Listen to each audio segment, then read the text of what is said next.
Okay.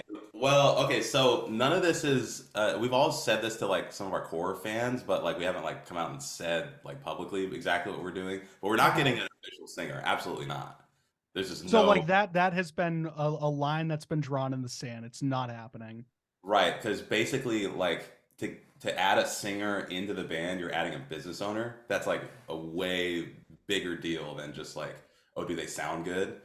And it's like, oh, all these auditions, like, yo, what about me? What about me? All that whole thing. It's like I've heard some people that fucking absolutely just destroyed. It sounds great, but like,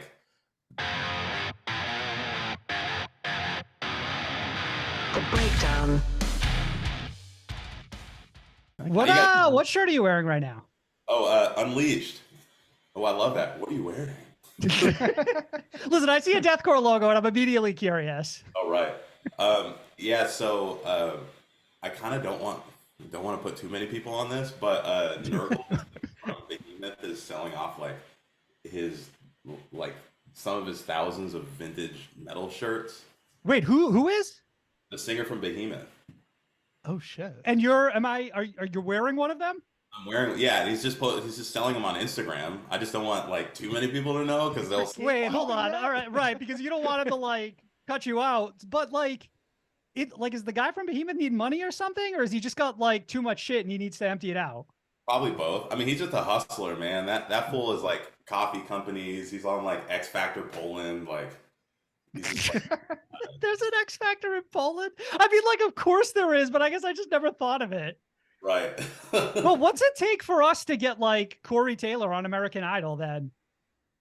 Honestly, probably not much. You wouldn't think so. Like it would probably just be literally a yes from Corey Taylor and he'd be there in a heartbeat. Honestly, I feel like just because you said that means it'll probably happen sooner than we think. Place your bets. We're manifesting it like literally right now.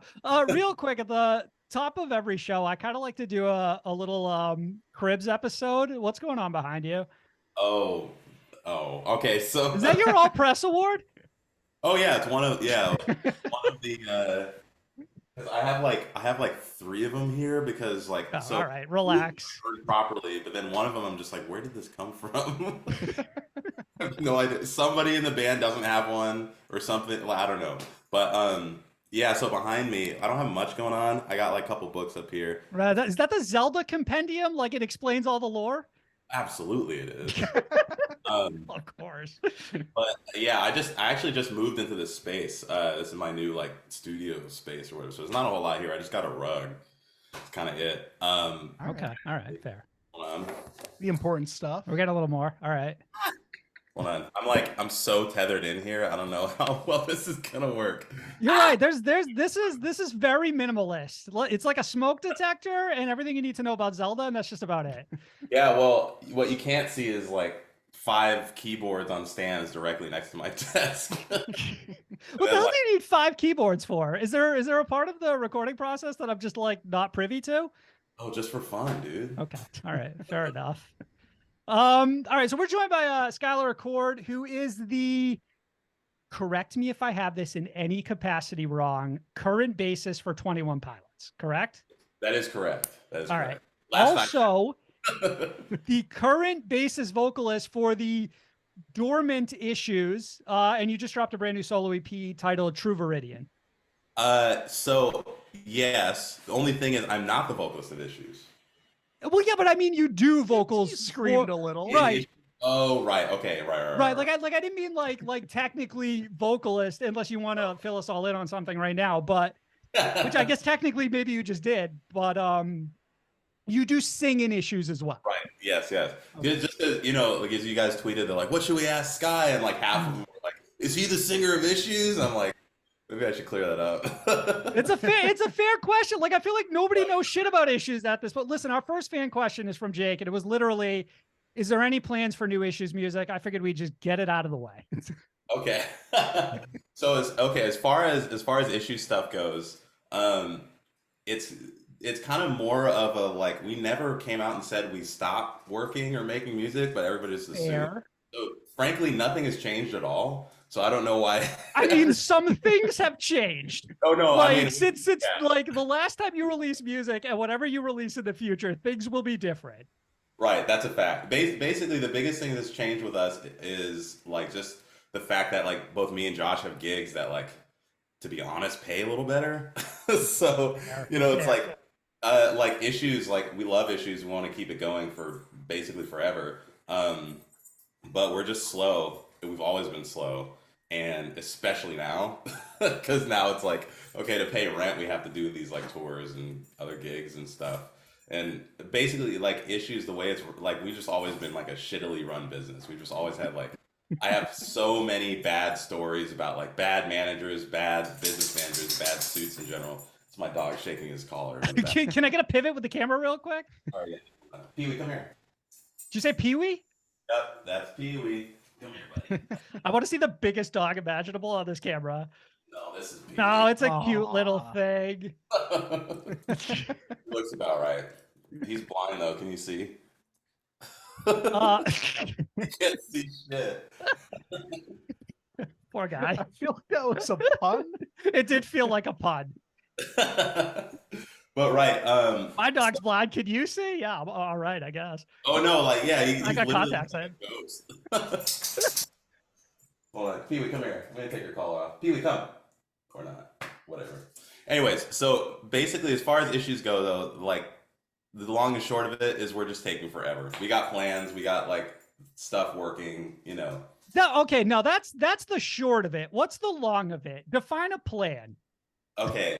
Well, okay. So none of this is. We've all said this to like some of our core fans, but like we haven't like come out and said like publicly exactly what we're doing. But we're not getting an official singer. Absolutely not. There's just So no like that has been a line that's been drawn in the sand. It's not happening. right, because basically like to add a singer into the band, you're adding a business owner. That's like a way bigger deal than just like, oh, do they sound good? And it's like, oh, all these auditions, like, yo, what about me? What about me? All that whole thing. It's like I've heard some people that fucking absolutely just destroyed. It sounds great, but like, I don't know, like all the shit that us three have been through, it just doesn't make sense to like add another person like to that dynamic permanently for like everything. But artistically, some stuff might be instrumental, some stuff might be like features and stuff. We're still playing around with that. And like I said, like basically I should have a more final answer for you, but again, we're just so slow. That makes me think that maybe even this no permanent singer thing isn't necessarily 100% cemented. Well, as far as I'm concerned, absolutely not. Just like on the basis that you've been burned that bad, like I kind of get it. But like for the future of the band, isn't it necessary depending on how you would want to move forward?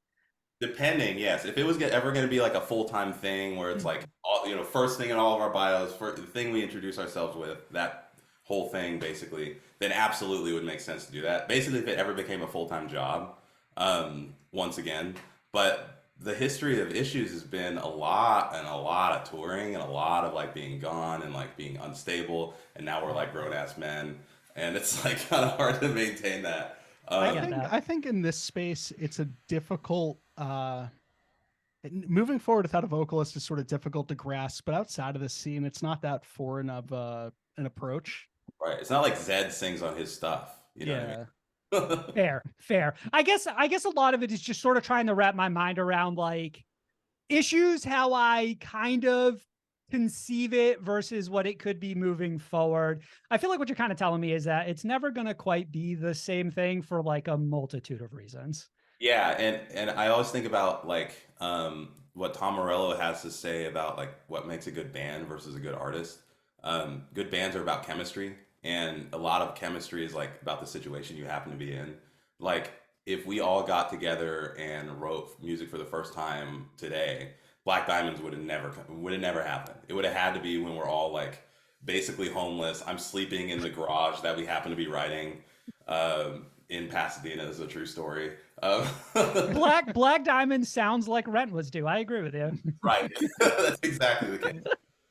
And all that being said, I'm definitely not showing my full hand because frankly, I don't know what I'll get yelled at for saying, but there are like there's some crazy shit. There's some crazy shit happening in the issues world, and it's basically more like it's less of like we're going to be constantly present and more of like it's going to be every time we do something, it's going to be like a moment, it's supposed to be a moment. So, you know, example, like I guess big pop stars and stuff, right? Like a lot of them don't like just constantly put out music like every like what 5 weeks or whatever that cycle is. Like a lot of artists do. Like, you know, it basically depends on where you are in your career where it makes the most sense. But a lot of them, you know, like I don't know, Kanye or something, like every 2 years he'll stop taking his meds, say some crazy shit on Twitter. It's like, oh, we're getting a new Kanye album, right? Right. So can you confirm or deny if Tyler Joseph is going to sing on an issue song? I never talked about it.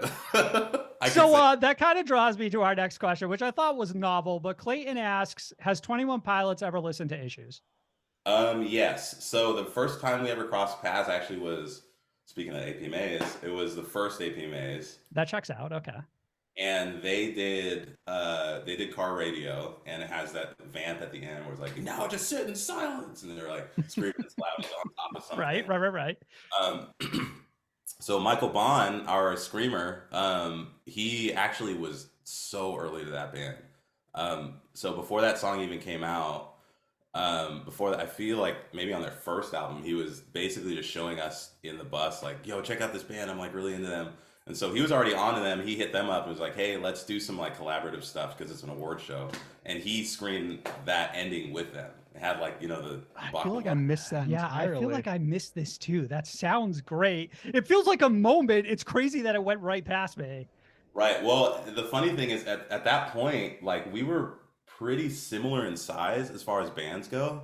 I feel like maybe we were a little bit bigger because we were a little more of a slow burn thing. We like had a little more time in the, I guess, Warp spotlight, the scene spotlight, and they had just started to like actually blow the fuck up, but it hadn't totally caught up yet.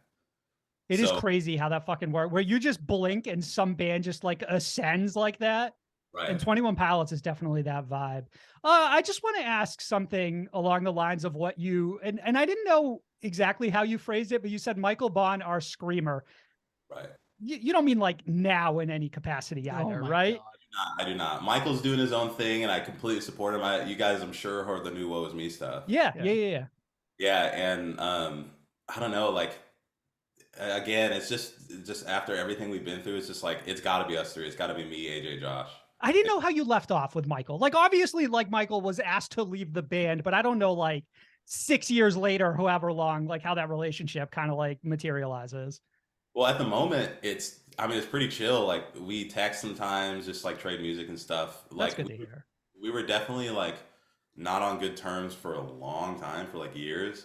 But I feel like it was more situational than anything. Like, a lot of times, and I'm realizing this now, so Tyler Carter, right, like, the farther away I get from him, the more I realize a lot of things that were holding us back as a band is just because, like, he was kind of, like, shady and stuff. And, like, just wasn't really, like, that nice to a lot of people. So, and kind of, like, an extension of that is, like, if people had a relationship with Tyler, they kind of expanded that to the rest of the band. So, like, a lot of people, even now, like, I was just at NAMM yesterday, and I'm, like, saying hi to people basically for the first time that I've been on copy with, like, emails and stuff for, like, 10 years. So it's like they've never talked to me, but technically I'm, like, their artist or whatever. That's insane. I feel like you also, did you tweet that you bumped into somebody, like, extremely famous? Bono? Am I correct? Yeah, I literally bumped into Bono. Like, my bad. That's got to be, is that like a shaky level of anxiety, or have you been around enough famous people where it doesn't even bother you at this point? So yes and no. If I cared about Bono, I actively hate him. Oh, Bono down bad right now. God damn it. Nails on a chalkboard for me. Like, I specifically have, like, a memory of coming back from church camp. It was a 4-hour drive, and one of the youth pastors played this, like, best of U2 thing, like, over and over again. It was like a 2-hour long greatest hits. Ever since then, absolutely not. Never, ever, ever. I cannot stand that band, like, with a passion. But what a way to end church camp. Like, what a way to put the cherry on top of that. Right. I do have respect for that band, but absolutely fucking not. But was there anybody there you did see that was a little bit more of a, like, oh, this is fucking cool moment? Yeah, Stevie Wonder was walking around. Okay, shit. cool. That was cool as hell because Stevie Wonder is like that's like my number one. That's my like ever since I was a kid, just obsessed. And do you get to do you get to interact with a lot of the people there, or is it just kind of like pass it, like rubbing elbow, but like not really ever having a conversation? It's crazy. Like basically how I ran into Bono, this will explain it. So I was looking at a booth behind them that had some kind of like, guitar pedal stuff going on. And I was like, oh, excuse me, bumped shoulders with him. I'm like, oh, that guy looks like Bono. And then people started coming over and like kind of taking pictures. And he was such a chiller. He was like shaking hands with everybody, having like conversations and stuff. It's literally like you're just walking around. Like, have you ever been to like a gaming convention or something? There's streamers just walking around everywhere. Yeah. No, but I understand the concept. For the record, what is NAMM? NAMM is like a music industry convention, basically just like all these companies will unveil their new stuff, and just like the whole convention center is just like guitars, basses, synths. So that's industry professionals only. Like no music fans get to like walk around there, right? Pre-pandemic, that was true. Post-pandemic, they need the money, so anybody can go. Okay, all right. I mean, that checks out with Bono. You got to think like he's a professional. Like this has to be just like a regular day for him at this point. Yeah, they go with an entourage. Like Stevie Wonder goes every year. I just have never seen him. And he's always like surrounded by like 13, 14 people who are also all like, Grammy award winning, blah, blah, blah, whatever. But they're like, they're like, oh, not right now, not right now. They're like those guys. And then, everywhere he goes, there's like 50 people just following him. But is the goal to get to that level, or would that be a nightmare for you? I feel like, I mean, a convention is a whole different animal. Like I ran into Victor Wooten too. Do you know who that is? The bass Less player? familiar with them, no. So Victor Wooten's like probably the best bass player alive, and so the double thumb thing everybody does now, he invented it in the 80s, right? Okay. Okay. All right, so legend. Absolute, just goddamn legend. But yeah, so a guy like him walking through the mall, like in wherever I am, like no one would give a shit except for me. But through NAMM, like that fool can't walk 5 feet without getting stopped. It's just a totally different world. If I go to NAMM and I have that problem, I've done great. Yeah, that's what I mean. Like that's maybe the dream in a sense, but then also like a headache. Jason Allen asks, "What's your hair care routine?" Right. So Jason, y'all know who that is, right? Of course I know who it is. It's just fun to pretend that they're another fan. Excuse me. So, God, I don't even remember. For the record, that's the vocalist of Fever 333 for anyone who isn't aware.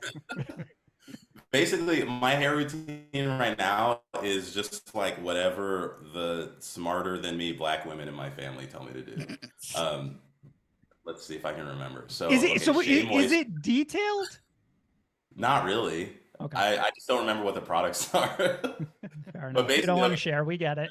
Just shampoo, conditioner, or whatever. I think it's Shea Moisture, and then I do. I'm trying to remember. Oh, the 7-second detangler cream or detangler spray. Actually, you leave it in for 7 seconds. It has to be when your hair is really wet. I'm like reciting this off of like everything they told me. Like I literally have this baked in my brain. And then you go through your hair, right? And then I have this other stuff. It's like BB curl defining cream and whatever. You just do that shit. And then this one takes forever. It's like some mousse stuff. Mousse Def. 4 products right now. And then Mousse Def, I have to like section my hair off and then like do mousse in it, and then I have to crinkle my hair like this and let it drop after 3 seconds. And I do that right. That takes I appreciate you doing your hair for this podcast, by the way. You totally could have just worn a hat and had to look the other way, but I did it. I actually did it yesterday, and today I was just like, okay, water. To your credit, still looks good. So for those who are paying attention, literally just water, that's all it takes. Forgettable Jake asks, what goes into the song creating process, more specifically with this recent EP? So, right. Actually, yeah, it's a pretty diverse thing for specifically like the EP.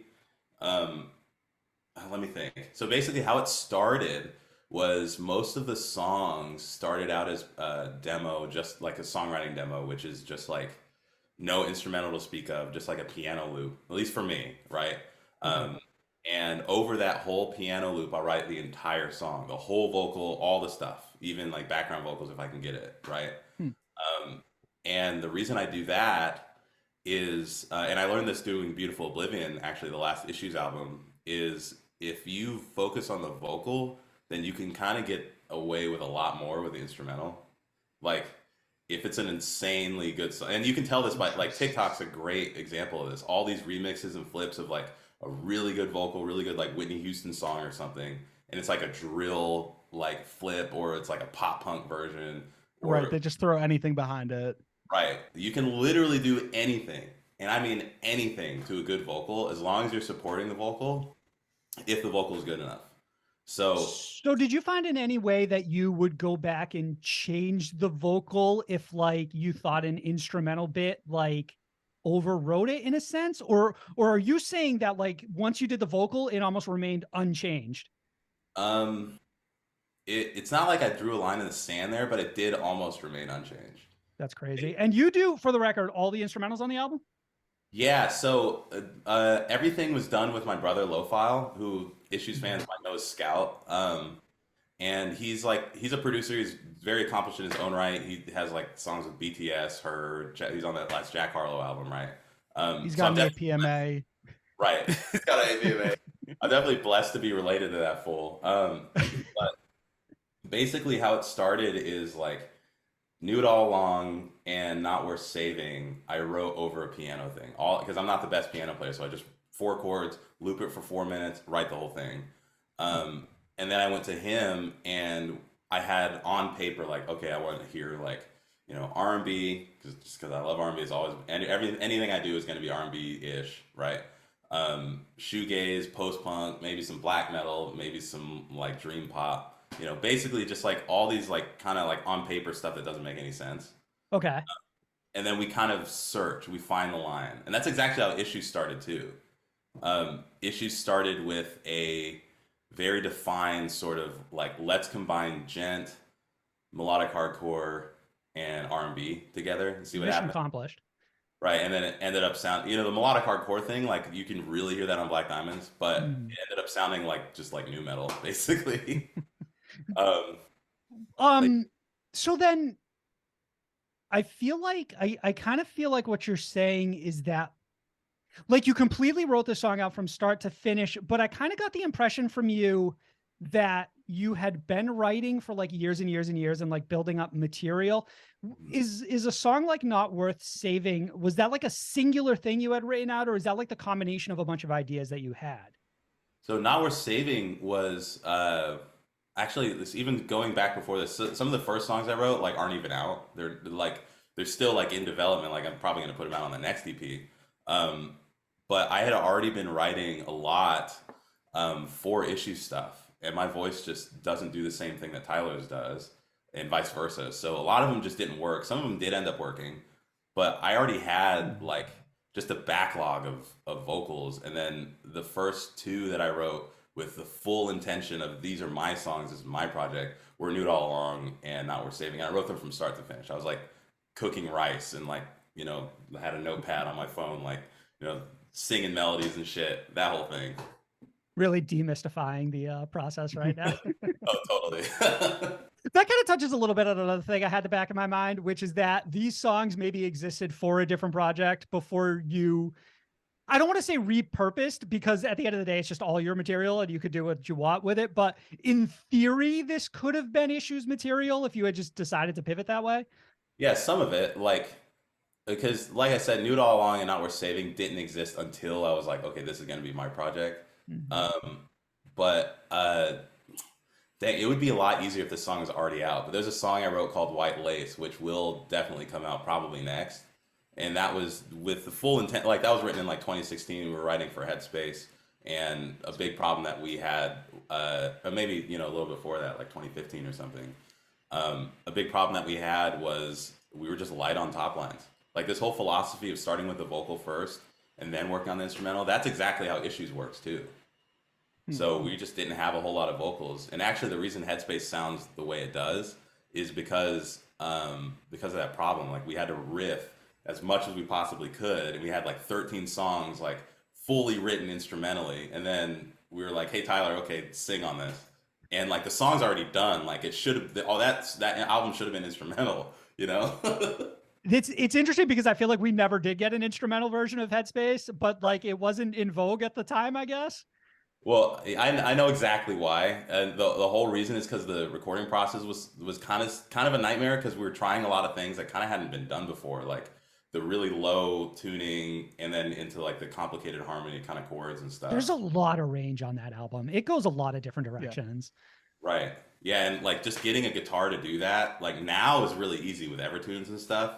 Okay. But we had the hardest time. Like every single chord, a lot of times had to be tuned per chord, and then AJ would have to play just the chord and then punch that. And then sometimes like the chord would work, but then the G string wouldn't work no matter how hard they tried. So they just had to play the chord without the G string and then just the G string on the right note. Like it was Fuck all fucked up. Fuck all this. So by comparison, Beautiful Oblivion was a much easier like recording process.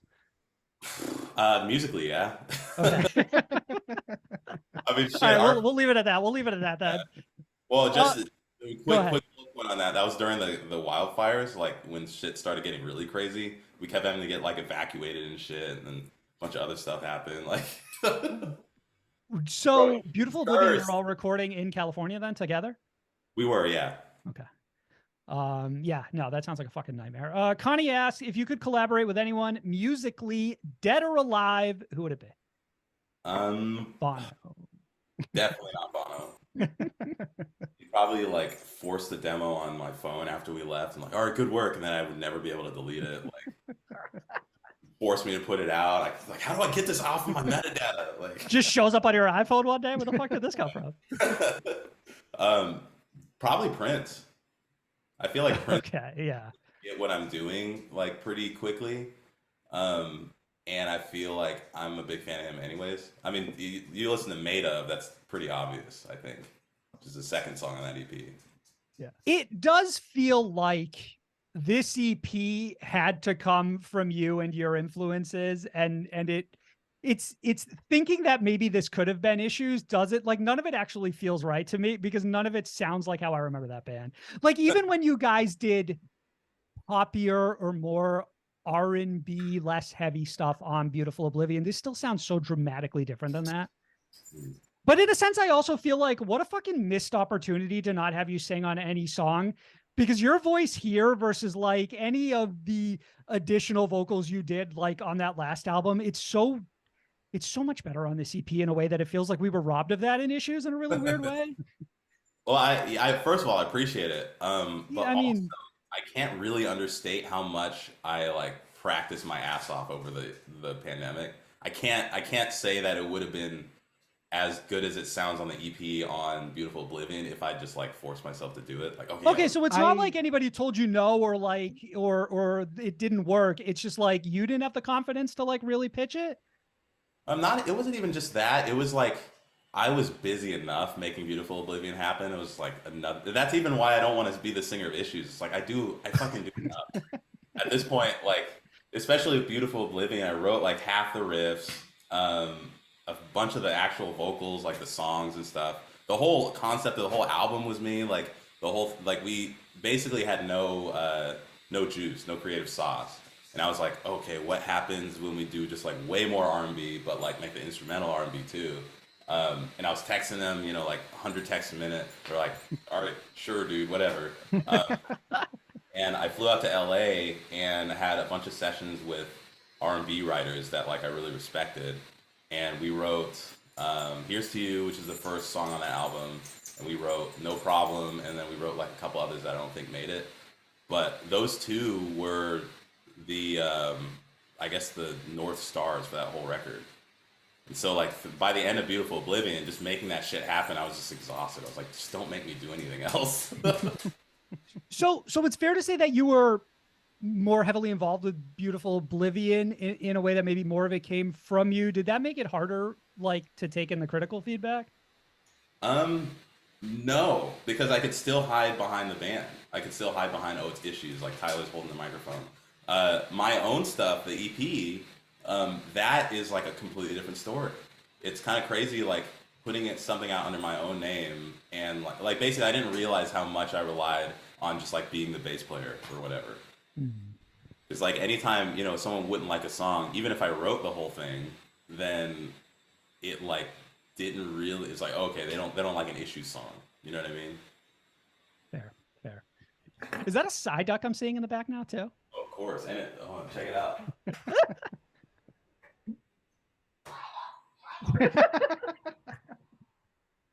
God, I pray that the microphone picked it up. It's just loud enough. Oh, that was great. All right, let's get into the real questions here. Why does Trace Cyrus have you blocked on Twitter?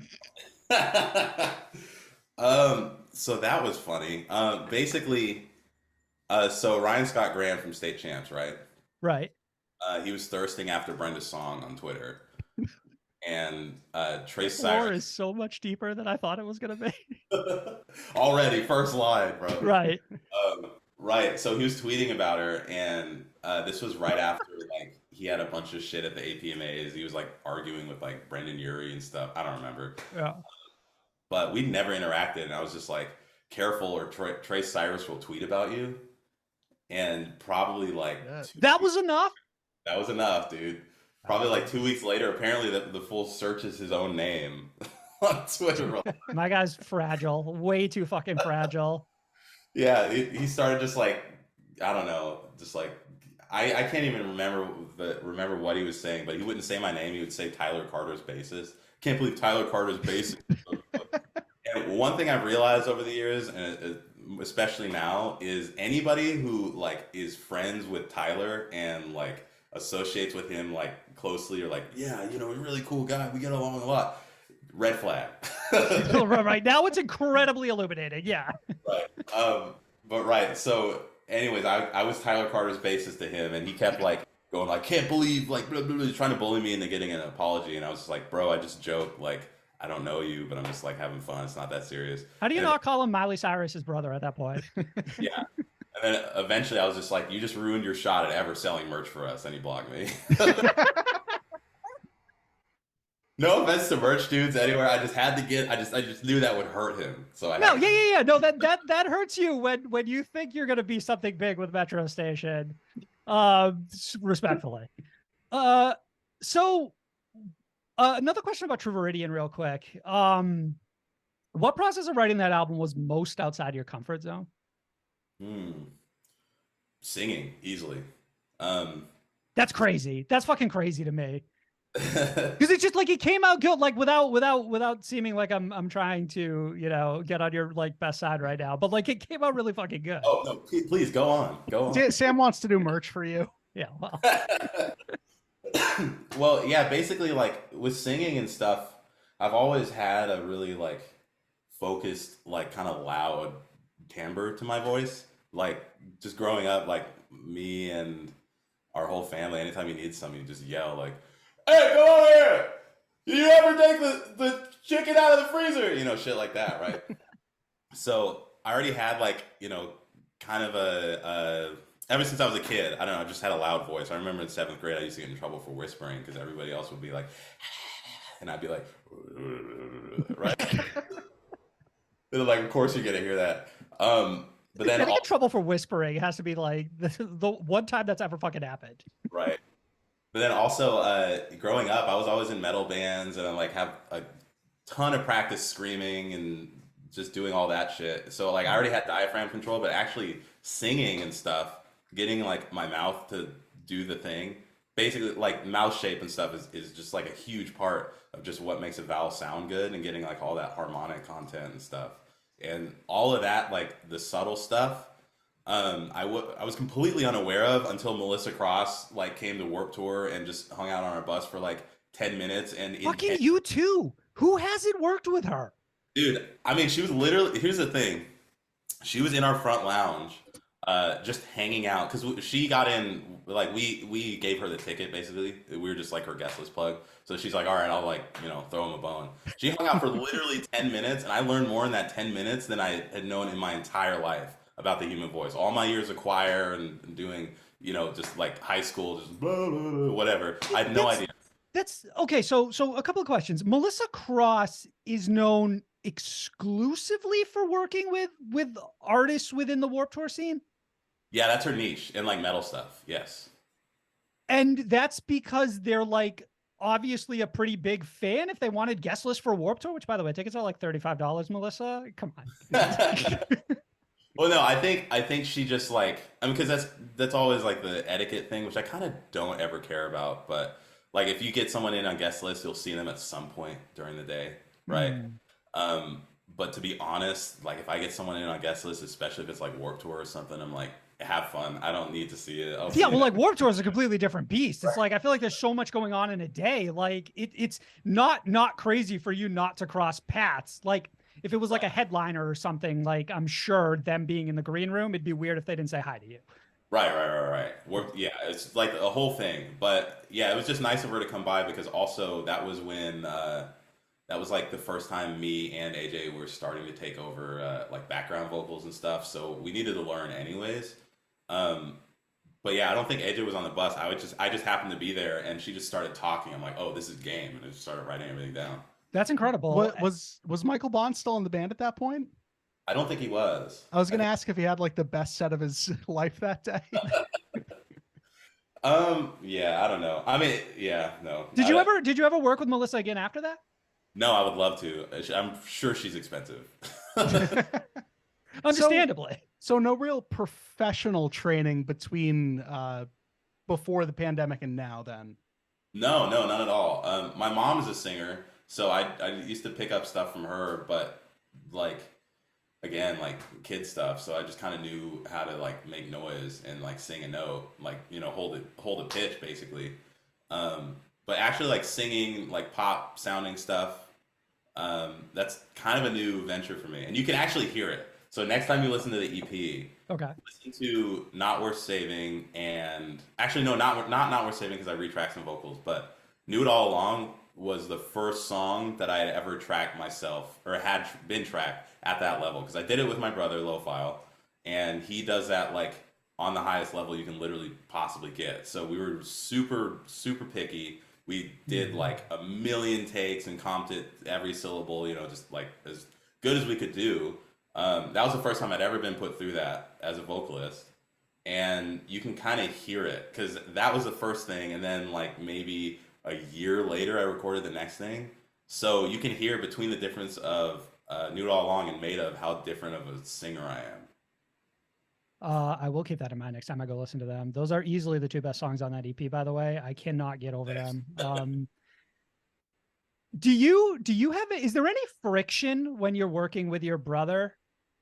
Like just on the basis that like, in a sense, you know, you want them to be very honest and like forward with you, but at the same time, they're your brother. So maybe it's a slightly different relationship than if it was just anybody telling you, hey, you got to run it back on this one. It just didn't sound right. Actually, no, not really. I mean, sometimes with scheduling, just because like I'm basically asking him to work for free because like I'm not making him any money at all yet. I'm not making. He's your brother. Like, I mean, come on. Right. So, but you know, like this is 9 to 5 basically. So, anytime he works with me, it's a day he could be working with somebody who could be getting him like a Grammy, and then like instead he's working with Get a Grammy tomorrow. This is like, just chill. overtime. This is just overtime. Yeah. Did your mom influence both of you to get into music? Oh yeah, definitely. She always used to like play, you know, just stuff she grew up on and quiz us on it and like music trivia. And then now anytime I'm like, especially being in a different camp, like the 21 Pilots camp, it's like a bunch of new guys, we're all getting used to each other again. And anytime you're in a new group, you learn a whole lot about yourself. And I'm realizing that I'm just a fucking nerd. So I'm not gonna say the background gave it away, but like I promise you my room is no better, so I won't judge. Talking about nerd shit, you tweeted out that, or actually you responded to somebody else who tweeted at you about a lyric in Star Junction, coin for, I want to make sure I pronounce this correctly because it's not as it's spelled. Karan, I think is how it's sung. Oh, that was so wrong. Karen? It's Karen. Yeah, there you go. It's Karen, but it's spelled with like a fucking CH, so it's like it's obnoxious. True facts, I had to look up one of those YouTube videos on like pronunciations, like Karen, like how the hell am I gonna say? yeah, like I can believe that because it makes zero fucking sense. But obviously, so you were talking about kind of how that's a character in Hades. And then you mentioned something along the lines of there being a bunch of other video game references within Star Junction. Can you like point any of them out? Okay, well, specifically Star Junction, Rainbow Road. Oh, shut the fuck up. How do I not know that? I just saw the Super Mario Brothers movie too. Right. Yeah, well, okay, so a little backstory about that. I haven't really told anybody, but I actually wrote that the week Diego from Volumes died. And I used to play video I didn't games. want to ask who this was about because I'm sure it was difficult. Yeah, well, I don't know. It's one of those things where you never, I don't know, when someone dies, especially, the older you get, the more it happens, just because, there's just more time for something tragic to happen, right? Right. But in a situation like that, it's always like, I don't know, I feel guilty for being sad or being like, I don't know, being affected by it a lot of times. And it's always, at least to me, it's like, did I know them well enough to like be this bummed out about it? So I just like had this kind of conflicting thing that I had to get out, basically.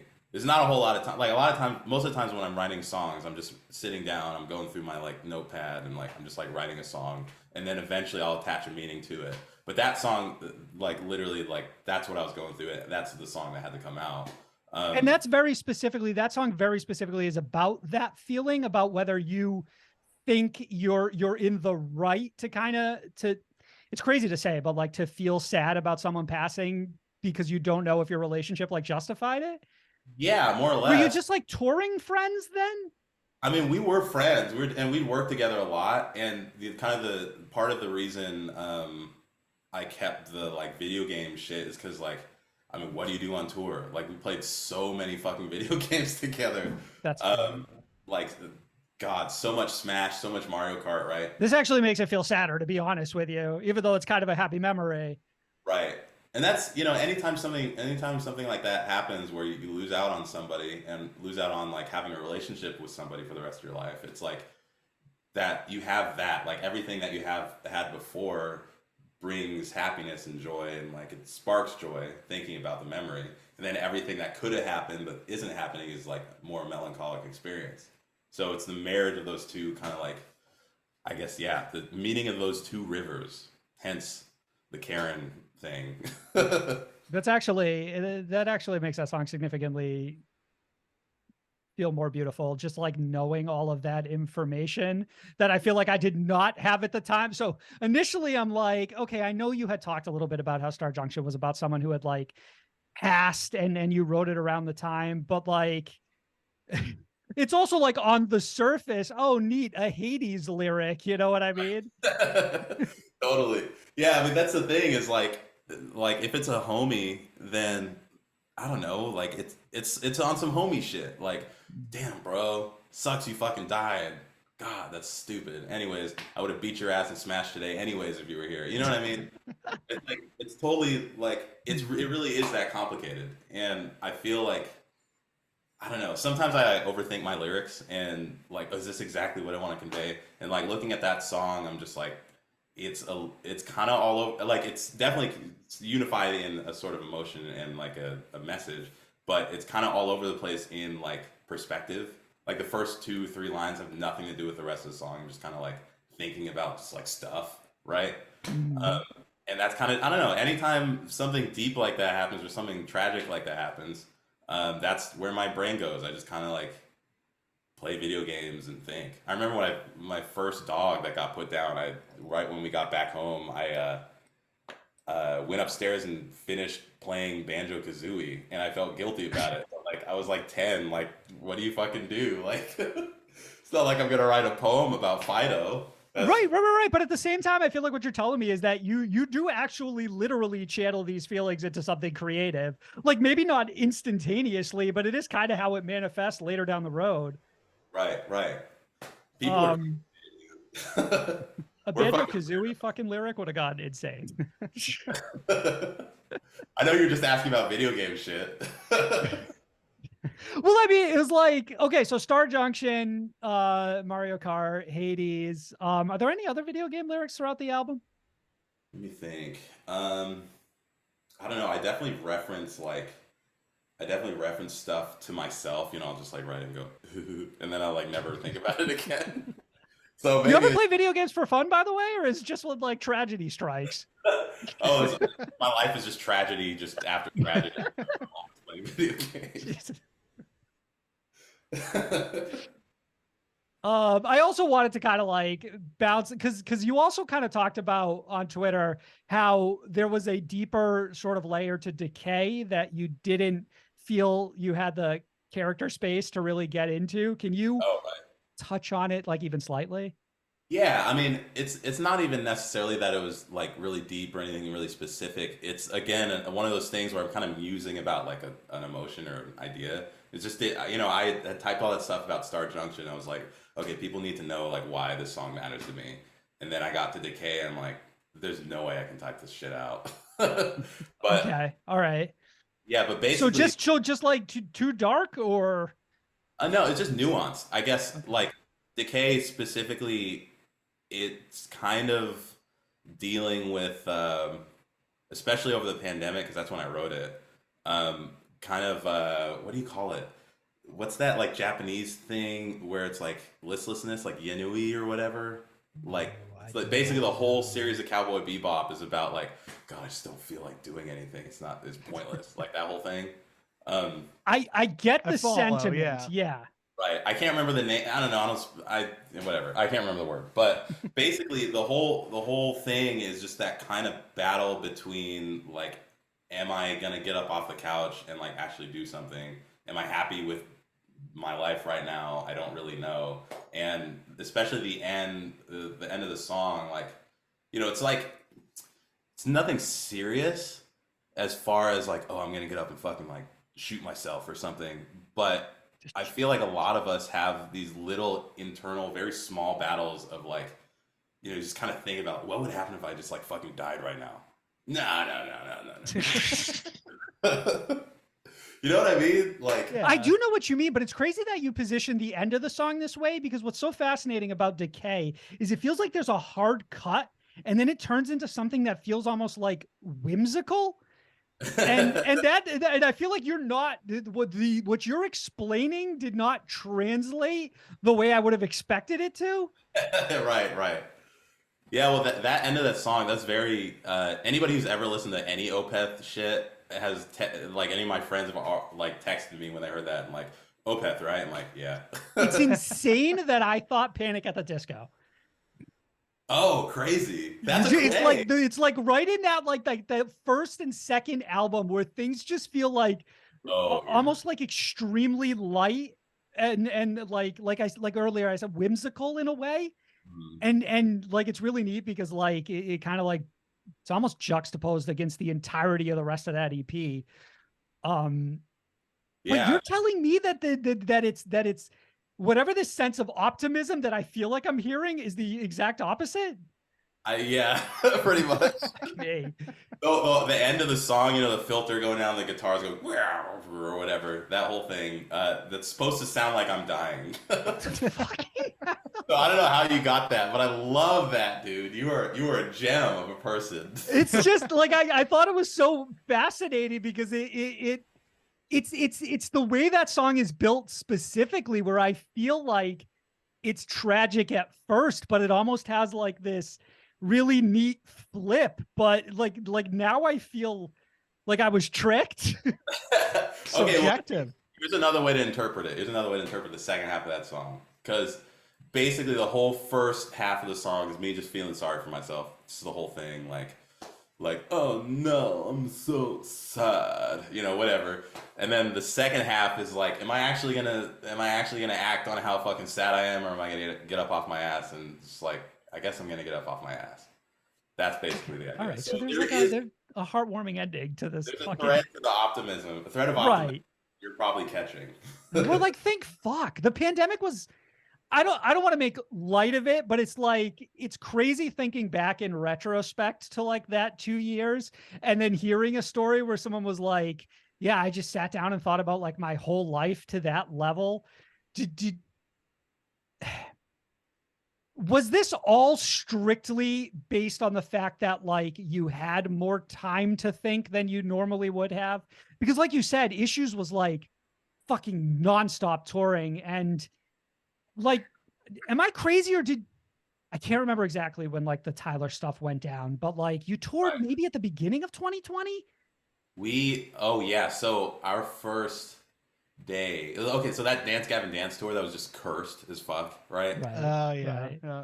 Cursed for a million reasons now, but yeah. So we were supposed to be on that, and the first day of that tour was March 13th, 2020. So like Right, literally like we were in traffic going to the Palladium, and this is after driving 3 days from Atlanta because we were in a van. We are like, for the first time in our fucking lives, we're gonna make some money on this tour. Palladium Worcester? No. Uh, LA, right? I mean, it's just I heard Palladium. yeah. California, yeah, right? yeah. I love that venue too. Okay, just checking. Everybody's final shows are there. The last insert legendary hardcore band show ever. That's Yeah, you're 100 kill switch engage. Yeah. right. But right, so we were in traffic on the way to that venue, and we were checking our phones. We're like, okay, Live Nation canceled music, I guess. So we'll see what happens. Oh, right. Actually, the funny thing about that is like that basically collapsed my whole plans. Right, we were supposed to be on tour, and I was already in LA. Ty, my brother, is in LA, so I just go to his house and work on Not Worth Saving, I think, actually. So we did the first two songs like the day before that show was supposed to happen, and then the day after that show was supposed to happen. And then I go home, and then I'm like, fuck, what do I do with my life? And then Decay happens like immediately. It's Literally all insane that that you've been sitting on that for 3 years. Is it just because it was so difficult to like finalize everything, or is there something about like the rollout where you wanted to time it very specifically? Oh no, I Like, got lucky with the timing with the 21 Pilot stuff, all that. okay. Oh Yeah. yeah, okay. I mean that makes sense. Yes. This project was gonna happen regardless, but then like I get a call from 21 Pilots. I'm like, I guess it's happening now. I feel like there's so much positivity that came from you in that specific period of your life that it's interesting that Decay kind of paints it as like an extremely low point. Well, it would have had to get written at the beginning of it for sure, because that was like, oh right, yeah, okay. So I'm gonna touch a little bit on the Tyler thing, but Sure, get into what you feel comfortable with. right, basically immediately before that tour, excuse me, I had found out some stuff about Tyler, right?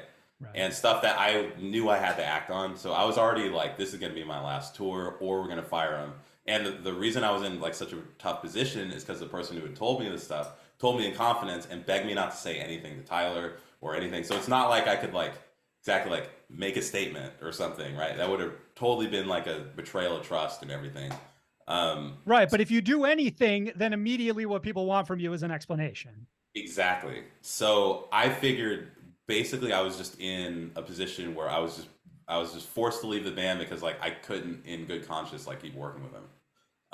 And it was also an interesting position to where the whole world shut down. So it was like I didn't even know if we were ever going to write any music again or work together in general. So I was like, is there even a point for like, what am I going to do? Like, by the way, everybody, even though no music's happening, I'm leaving the band. Like,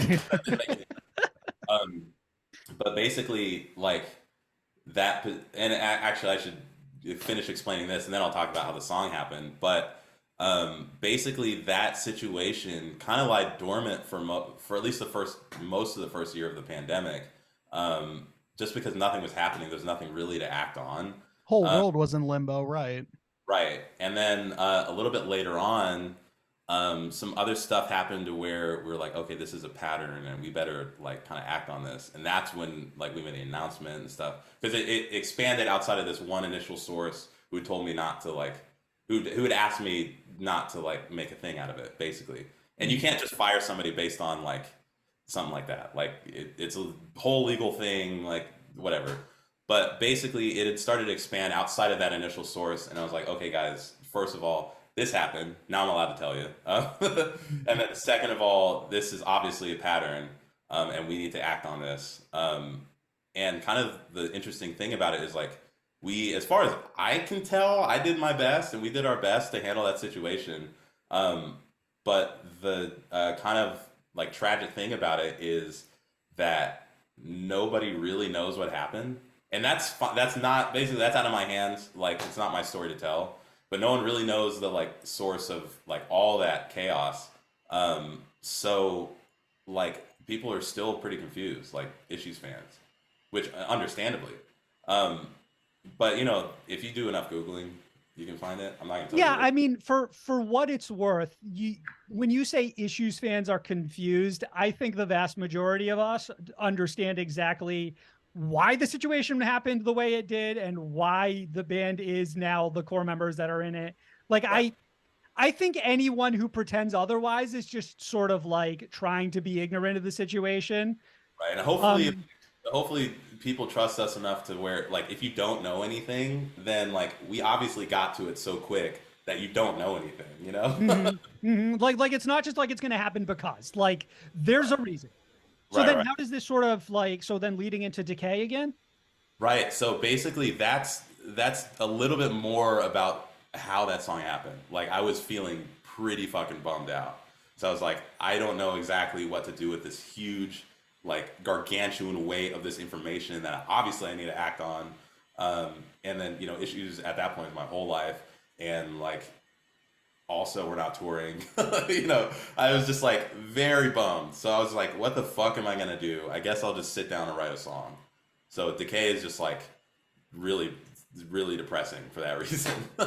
I'm yeah, but like now it explains like on multiple levels why that's the case. And once again, it's crazy how many times like you take tragedy specifically and try to find like a creative outlet for Well, it. I Is that guess I sort of like a do. processing thing? I guess I never really put that together, but it seems so. Seems to be so. At least consistently through the conversation we've had today, it seems like it's come up a couple of times. Right, right. Yeah, and that I guess I just need more bad shit to happen to me, and I'll write the best shit ever, dude. Well, that's the story of like every artist ever, right? It's like well, a good breakup gets us our best album. Right. I did write a love song for the first time the other day, and I'm like, wow, I don't hate this. So we'll see. Has Oh it been shit. easier for you to write more music since like releasing this EP? Like, do you feel like, because I feel like you're already talking about EP2, were you Right. always like certain you were going to keep dropping specifically more EPs? Yeah, I mean, it's tough because like I'm so independent, like I don't have a label or anything. So like I write a song and it sits on my hard drive for at least a year. It just has to because I don't have like, I mean, I love the people I was working with, like mixers and Chris Crum, Matt Huber mixed it, Chris Crummett mastered, and they're both incredible at their jobs, which means they are expensive. So getting like everything together to get like music out just takes forever. So it's just like it would be really hard for me to release music faster than I'd be writing it. Even if I write a song a week, which I if I can, I try to sit down and write a song like every like 2 days if I can, 3 days, or at least work on one. In between, you know, gigs and lessons and trying to pay rent and stuff. That's basically where I'm at. But basically, like my dream is for some label to sign me, give me some cash to where all I have to do is make music, and then they're just gonna deal with all this. I can just give them EP after EP after EP. I've like so much shit. Sky, just to like stop you for a second, does being a member of 21 Pilots not pay extremely well, or am I insane? I mean, as far as musicians go, absolutely. Basically, it's like, I mean, you know, I can't obviously can't get into Sure. too details about it, but I am in a very fortunate position of being a middle class musician, basically.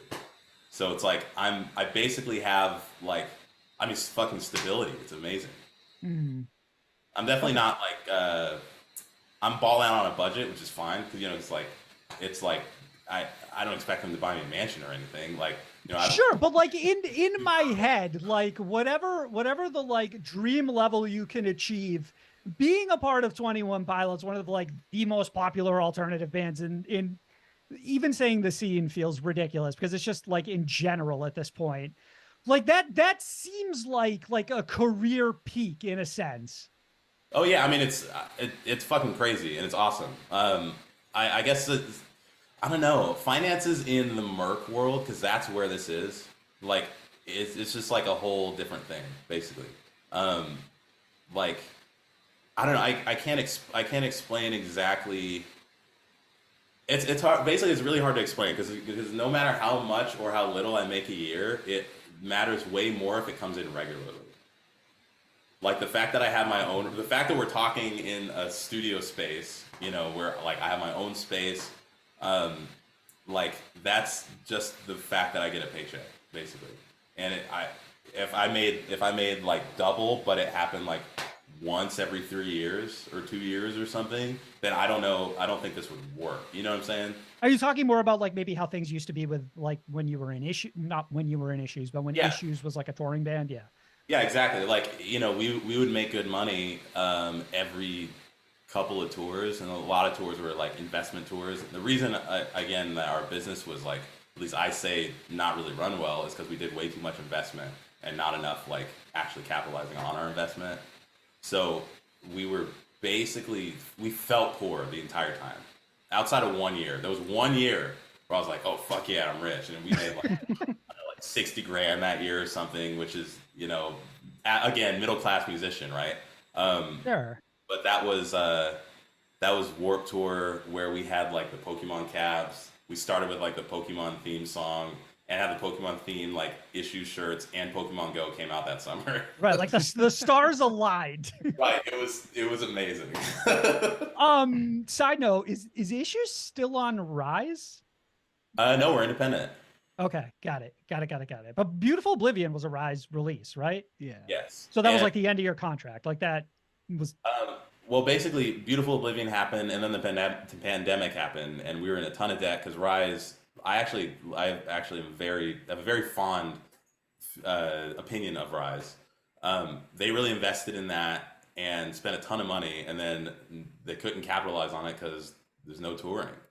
So basically, we were in a ton of debt, and they owed us another album, and I was like, hey, like, honestly, can you just drop us? And they're like, you sure? Like, absolutely. Insane to ask to be dropped as a kindness. Hey, you know what? I mean, that's fine with me because basically, I think the term is an option. I'm learning so much about the industry now because now it's like we have no suits. Like, I mean, except our managers at the moment is Capital with an A, not an O. It's not the label. Got it. But they're helping us a lot, like kind of learn stuff because we're sort of just more hands-on.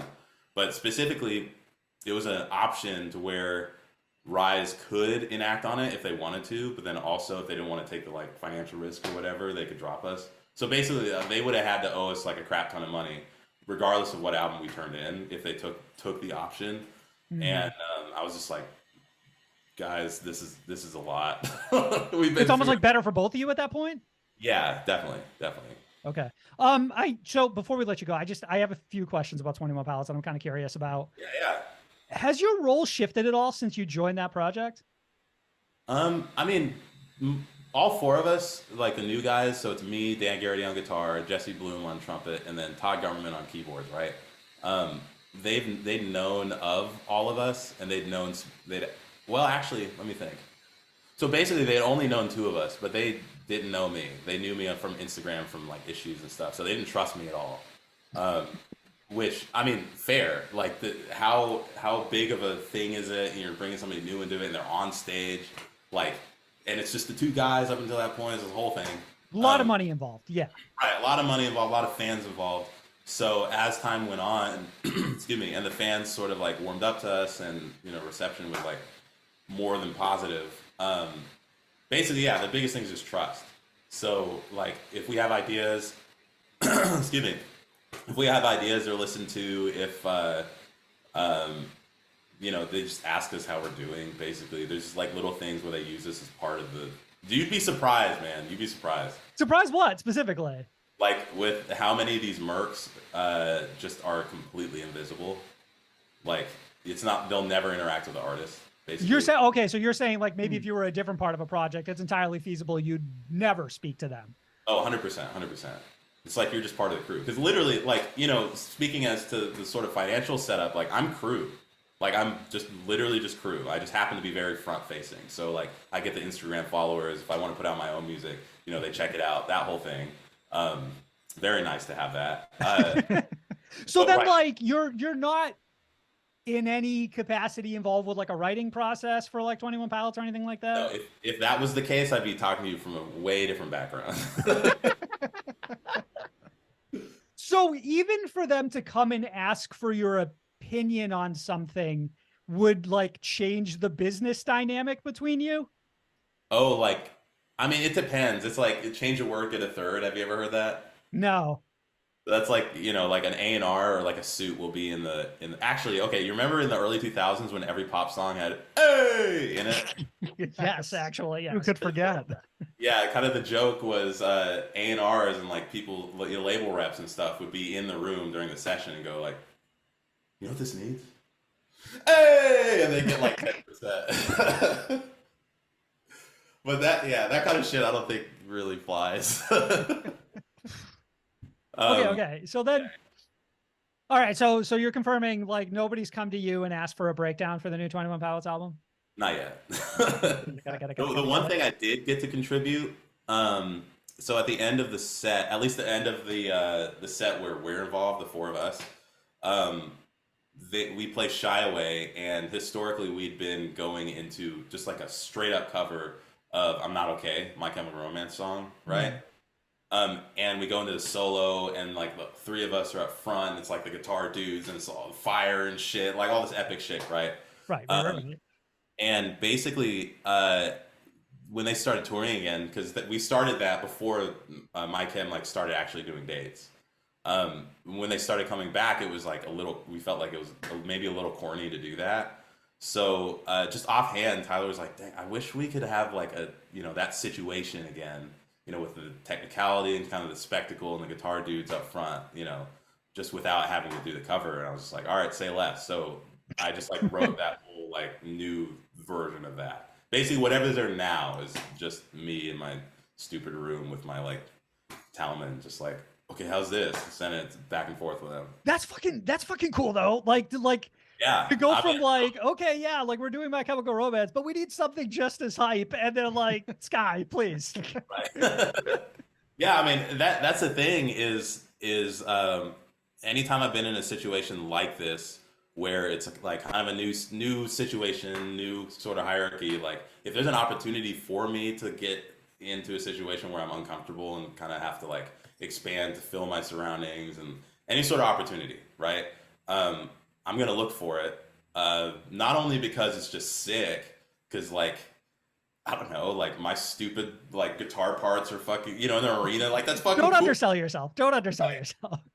But also, it's just gonna make me a better musician. It's any excuse to riff. Like I feel like outside of the Issues sort of world, people don't really see me as a riffer as much as like a good like sideman, like bass player, which is awesome. Like that's what I put most of my life working on and you know being, I guess. But yeah, I like being creative. Hence True Viridian, right? It is crazy to me that like this is the point in your career that I got to have a conversation with you, because like for me it's like 6 years ago it's like holy fuck, Sky from Issues, and now it's like no Sky from 21 Pilots, like but also Issues.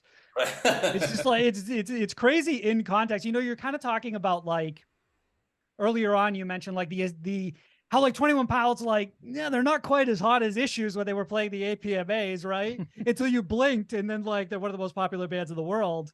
Right. But then it's kind of like, it's not terribly dissimilar for yourself, right? Like one moment, like you're in Issues, and then like I blink, and now like you're up on stage playing in stadiums and stuff, right? Right. Yeah. I mean, same. Like I was just like in a Target, like buying shit for the fall or something, like. Right, as we all do. Yeah, as anybody with a girlfriend or a wife definitely does. Yes, that's correct. And like, I was like, what the hell? Who's this missed call? You know, because you never get service in a Target. And I checked my messages, and I was like, who's this guy? And I Googled his name. I was like, because it was their manager. It wasn't anybody in the band. Right. Who the fuck is Josh? Leave me alone. Right. I was like, this is fake. There's no way this is fake. And so I and found an interview where he was talking to like the BBC or something. I was like, oh, that's his voice. And this is before AI voice changing. Bro, it's crazy how much investigative work you did before even answering this call. Well, like because at this point it was like, 8 p.m. or something. And I was like, I don't know, 9 to 5, I'll call him back tomorrow. Excuse me. Couldn't really sleep that night, obviously. But really, actually, what I thought he was going to call me about, because this kind of thing has happened before, where a manager or someone like awesome or so huge or whatever will sign a new thing. And they'll be like, "Hey, we need help like developing them. Are you like Justin Bieber with Usher back in the day, right? Right. Like, can you do a writing session with like this new baby band I signed or something? Which either way would have been a good opportunity. I would have been stoked. And everyone in the group chat like, bro, what if he asked if he wanted to be a 21 Pilots? And then like, what if? I forgot. I have a video of it because I was doing a Zoom session with somebody, and I was like, oh, this guy's calling me back. I gotta like answer this. And he knew what it was about, so he recorded the Zoom session. So he has me finding out I'm in 21 Pilots on video somewhere. Insane. We need Stevie Wonder to call you right now. Don't even. I passed out. But yeah, it's funny because I specifically remember I'm like, okay, yeah, that sounds good, but like physically, I'm like while I'm talking to this guy. Was it, so just some clarity there, was it like a tryout situation, or was it, hey, you have the job if you want it, just meet us at location and time and date? For me, well, I was the first person they even hit up, I think, mostly just because Tyler followed me on Instagram. I didn't even realize I'm bad at Instagram. I'm bad as hell at Instagram. Yeah, you're good at bragging though. Yeah, I guess. But yeah, so he'd followed me for a while, and I just posted bass videos because, oh man, I would really like a gig with somebody. And then I guess like I was the first person on their radar. They asked me who I knew. I gave them names for keyboard and guitar, and then they picked Dan from my list of guitar players. I'm so glad it's Dan. Dan's fucking awesome. Dan, so maybe I'm not familiar. Should I know Dan from something else? Maybe not, unless you're like a young girl. But he was in this band called Hollywood Ending from like the Disney Channel. No. Although, okay, obviously what I was like asking here is if you just shot up like 8 other guys in the metalcore scene. Oh, right. I did shoot. I mean, just people I definitely know, but Dan's the most like emo looking, modern sort of like heartthrob looking of them, I guess. So I understood. Also, that factored into your choice? I'm sure that factored into their choice because it was the manager I was talking to, right?